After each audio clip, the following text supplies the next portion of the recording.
ഇപ്പോൾ പുത്തുമലയിലേക്ക് ആദ്യ ബാച്ച് എത്തുകയാണ്. 16 മൃതദേഹങ്ങളാണ് ആംബുലൻസുകളിലായി അവിടേക്ക് ഇപ്പോൾ എത്തിക്കൊണ്ടിരിക്കുന്നത്.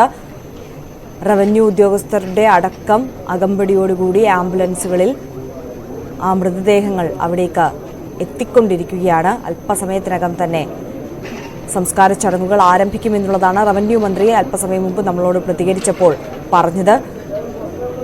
ഇവർക്കായുള്ള എല്ലാ സജ്ജീകരണങ്ങളും പുത്തുമലയിൽ തയ്യാറായി കഴിഞ്ഞിരിക്കുകയാണ്. എല്ലാ ഒരുക്കങ്ങളും പൂർത്തിയായി കഴിഞ്ഞിരിക്കുന്നു. മതപുരോഹിതരടക്കം അവിടെ എത്തി പ്രാർത്ഥനാ ചടങ്ങുകളും ആരംഭിച്ചിരിക്കുന്ന ഒരു സാഹചര്യമാണ് ഉള്ളത്. ഡാൻ കുര്യൻ തുടരുന്നുണ്ട്. ഡാൻ, പേരും മേൽവിലാസവും ഒക്കെ അങ്ങനെ എല്ലാം നഷ്ടമായ നമ്മുടെ പ്രിയപ്പെട്ടവർ അന്ത്യയാത്രയ്ക്കായി അവിടേക്ക് എത്തുകയാണ്.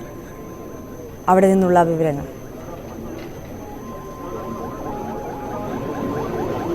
ആര്യ, നമ്മുടെ 16 സഹോദരങ്ങൾ ഈ മണ്ണിൽ എന്നേക്കുമായി ഉറങ്ങാൻ പോവുകയാണ്. അവരുടെ സംസ്കാരം എല്ലാ ആദരവുകളോടും കൂടി നടത്തുന്നതിന് വേണ്ടിയിട്ടുള്ള ക്രമീകരണങ്ങൾ പൂർത്തിയായിരിക്കുന്നു. ഇതാ പോലീസിന്റെ അകമ്പടിയുടെ ആദ്യ ആംബുലൻസ് എനിക്ക് മുൻപിലൂടെ ഈ മൃതദേഹ പേടകം വെക്കുന്നതിന് വേണ്ടി പ്രത്യേകം തയ്യാറാക്കിയിരിക്കുന്ന സ്ഥലത്തേക്ക് എത്തുകയാണ്. അതിന് പിന്നാലെ ചെറിയ ആംബുലൻസ്, അതിന് പിന്നാലെ ബാക്കി 14 ആംബുലൻസുകൾ ഓരോന്നായി വരിവരിയായി പോലീസിന്റെ അകമ്പടിയോടെ ഇവിടേക്ക് എത്തിക്കൊണ്ടിരിക്കുന്നു.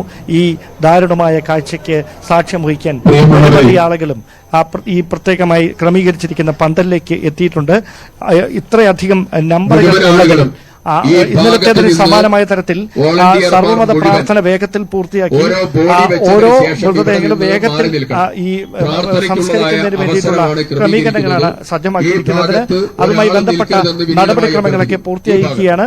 ആദ്യ മൃതദേഹം ആംബുലൻസിൽ നിന്ന് ആദ്യ മൃതദേഹം അല്പസമയത്തിനകം പുറത്തേക്ക് എത്തിച്ച് ഈ പ്രത്യേകം തയ്യാറാക്കിയിരിക്കുന്ന പന്തലിലേക്ക് കൊണ്ടുവരികയാണ്. അങ്ങനെ 10-12 മൃതദേഹങ്ങൾ ഒരുമിച്ച് വെച്ചതിന് ശേഷം ആയിരിക്കും സർവമത പ്രാർത്ഥന ആരംഭിക്കുക.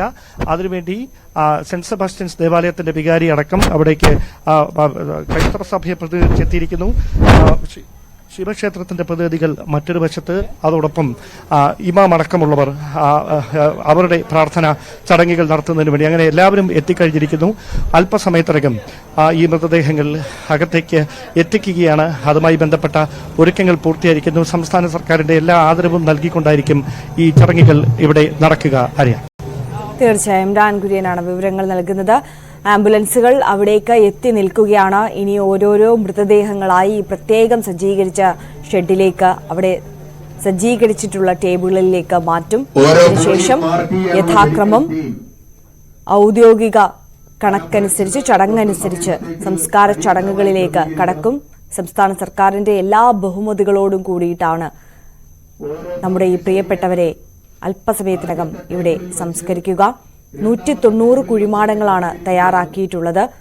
189 മൃതദേഹങ്ങൾ, 31 മൃതദേഹങ്ങളും മറ്റ് ശരീരാവശിഷ്ടങ്ങളുമാണ്. ഓരോ ശരീരാവശിഷ്ടത്തെയും ഇത്തരത്തിൽ ഓരോ മൃതദേഹമായി കണക്കാക്കിക്കൊണ്ട് സംസ്കരിക്കുമെന്നുള്ളതാണ് അധികൃതർ നമ്മളോട് നേരത്തെ സൂചിപ്പിച്ചത്. അതിനു വേണ്ടിയിട്ടുള്ള സജ്ജീകരണങ്ങളാണ് ആ ഭൂമിയിൽ ഒരുക്കിയിട്ടുള്ളത്. 65 സെന്റിലാണ് ഇത്തരത്തിൽ കുഴിമാടങ്ങൾ തയ്യാറാക്കി വെച്ചിട്ടുള്ളത്. 190 കുഴിമാടങ്ങൾ തയ്യാറാക്കി വെച്ചിട്ടുണ്ട്. ഇനിയും സ്ഥലപരിമിതി നേരിടുകയാണെന്നുണ്ടെങ്കിൽ അല്പം കൂടി സ്ഥലം അവിടെ നിന്ന് ഏറ്റെടുക്കുന്നതിനെ കുറിച്ചും ആലോചിക്കുന്നുണ്ട്. അതിനുവേണ്ട തയ്യാറെടുപ്പുകളും പൂർത്തിയായി കഴിഞ്ഞിട്ടുണ്ട് എന്നുള്ളതാണ് റവന്യൂ മന്ത്രി നേരത്തെ നമ്മളോട് സൂചിപ്പിച്ച കാര്യം. എന്തായാലും അവർക്ക് വേണ്ട എല്ലാ അന്തിമോപചാരവും അർപ്പിച്ചുകൊണ്ടുള്ള സംസ്കാര ചടങ്ങുകൾ അത് അല്പസമയത്തിനകം ആരംഭിക്കും. സർവമത പ്രാർത്ഥന ആരംഭിച്ചു കഴിഞ്ഞിരിക്കുകയാണ്. നേരത്തെ ഡാൻ സൂചിപ്പിച്ചതുപോലെ തന്നെ സെന്റ് സെബാസ്റ്റ്യൻ ചർച്ചിൽ നിന്ന് എത്തിയിട്ടുള്ള മതപുരോഹിതരുണ്ട്. ശിവക്ഷേത്രത്തിന്റെ അധികാരികൾ എത്തിയിട്ടുണ്ട്. അതോടൊപ്പം തന്നെ ഇമാമുമാരും അവിടേക്ക് എത്തിയിട്ടുണ്ട്. എല്ലാവരുടെയും നേതൃത്വത്തിൽ അതാത് മതങ്ങളുടെ ആചാരപ്രകാരമുള്ള പ്രാർത്ഥനകളും ചടങ്ങുകളും അവിടെ നടക്കും. അത് പ്രാർത്ഥനാ ചടങ്ങുകളൊക്കെ നേരത്തെ തന്നെ ആരംഭിക്കുകയും ചെയ്തിട്ടുണ്ട്. ഇപ്പോൾ ഓരോരോ മൃതദേഹങ്ങളായി ഇത്തരത്തിൽ ഷെഡിലേക്ക് എത്തിച്ചുകൊണ്ടിരിക്കുകയാണ്. പ്രത്യേകം സജ്ജീകരിച്ചിട്ടുള്ള ടേബിളുകളിലേക്ക് എത്തിച്ചുകൊണ്ടിരിക്കുകയാണ്. അതിന്റെ ദൃശ്യങ്ങളാണ് പ്രേക്ഷകർ കാണുന്നത്. ഡാൻ, തുടരാം.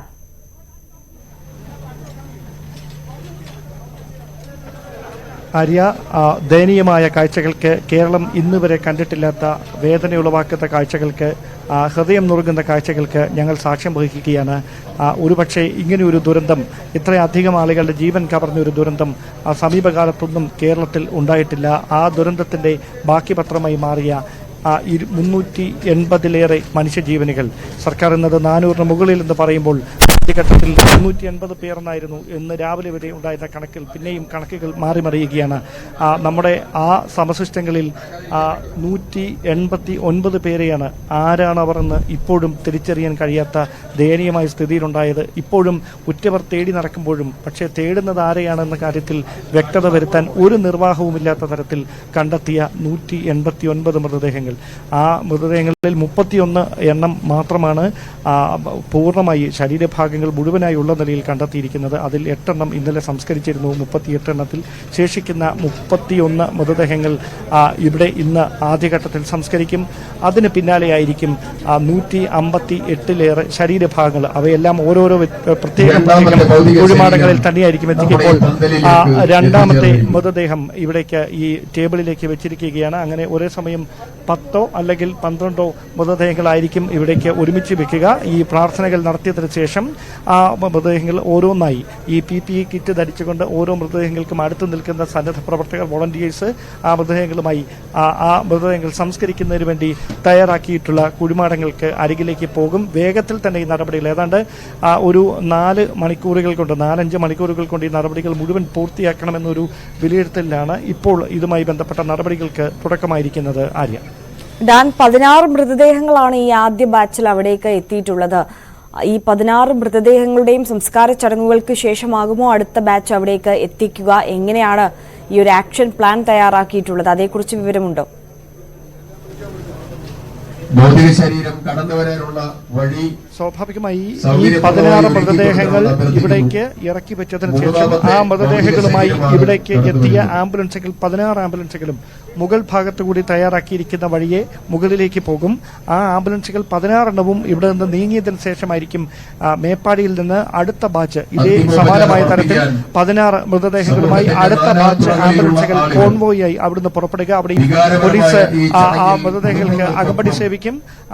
ഗതാഗത നിയന്ത്രണം മുഴുവൻ അവ തീരുന്നത് വരെ ഗതാഗത നിയന്ത്രണം അങ്ങനെ തന്നെ തുടരും എന്നാണ് നമുക്ക് മനസ്സിലാക്കാൻ കഴിയുന്നത്. എന്തായാലും നമുക്കറിയാം ഇനിയും അത് വൈകിക്കാൻ കഴിയില്ല എന്ന കൃത്യമായ ഒരു വിലയിരുത്തൽ അത് ആരോഗ്യവകുപ്പ് ഉദ്യോഗസ്ഥർ അടക്കം ഉന്നത ഡോക്ടർമാർ അടക്കം വിദഗ്ധ ഡോക്ടർമാർ അടക്കം നൽകിയൊരു പശ്ചാത്തലത്തിലാണ് ഇന്ന് തന്നെ ഈ നടപടികൾ പൂർത്തിയാക്കുന്ന ഒരു നടപടിയിലേക്ക് കാര്യങ്ങൾ എത്തിയത്. സ്വാഭാവികമായി ആ ഒരു പശ്ചാത്തലത്തിൽ തന്നെയാണ് മുഴുവൻ മൃതദേഹങ്ങളും ഇന്ന് തന്നെ സംസ്കരിക്കുക എന്നൊരു തീരുമാനത്തിലേക്ക് രാവിലെ റവന്യൂ വകുപ്പ് എത്തിച്ചേർന്നത്. ആദ്യഘട്ടത്തിൽ 38 മൃതദേഹങ്ങൾ സംസ്കരിക്കുന്നതിന് വേണ്ടിയിട്ടുള്ള ഒരു കുഴിമാടങ്ങളായിരുന്നു ഹാരിസൺ മലയാളം പ്ലാന്റേഷനിൽ ഇവിടെ എടുത്തിരുന്നത്. പുത്തുമലയിൽ അതിനുവേണ്ടിയ നടപടികളായിരുന്നു സ്വീകരിച്ചത്. അതിന് 65 സെന്റ് സ്ഥലമായിരുന്നു വിട്ടു നൽകിയത്. പക്ഷേ ഇങ്ങനെ 189 മൃതദേഹങ്ങൾ പ്രത്യേകം കുഴികളിൽ സംസ്കരിക്കേണ്ട സാഹചര്യം എത്തിയതോടെ കൂടുതൽ സ്ഥലം അതിന് അനിവാര്യമായി വന്നു. അതുകൊണ്ട് ആ നടപടികൾ അടിയന്തരമായി കൈക്കൊണ്ട് രാവിലെ മുതൽ തന്നെ ഈ 190 കുഴിമാടങ്ങൾ എടുക്കുന്നതിന് വേണ്ടിയിട്ടുള്ള നടപടികൾ, യന്ത്രസാമഗ്രികൾ എത്തിച്ചുകൊണ്ട് രാവിലെ മുതൽ തന്നെ ഇവിടെ പുരോഗമിച്ചുകൊണ്ടിരിക്കുന്നു. അതിനൊടുവിലാണ് അല്പസമയം മുമ്പ് ഈ മൃതദേഹങ്ങൾ വഹിച്ചുകൊണ്ടുള്ള ആദ്യഘട്ടത്തിൽ മൃതദേഹങ്ങൾ വഹിച്ചുകൊണ്ടുള്ള ആംബുലൻസുകളുടെ ആദ്യ ബാച്ച് ഇവിടേക്ക് എത്തിയിരിക്കുന്നത്. ഇതിൽ ഇപ്പോൾ 5ാമത്തെ ആംബുലൻസിൽ നിന്ന് മൃതദേഹം ഈ പ്രത്യേകം തയ്യാറാക്കിയിരിക്കുന്ന ടേബിളിലേക്ക് എത്തിക്കുന്ന കാഴ്ചയാണ് ഇവിടെ നിന്ന് കാണാൻ കഴിയുന്നത്.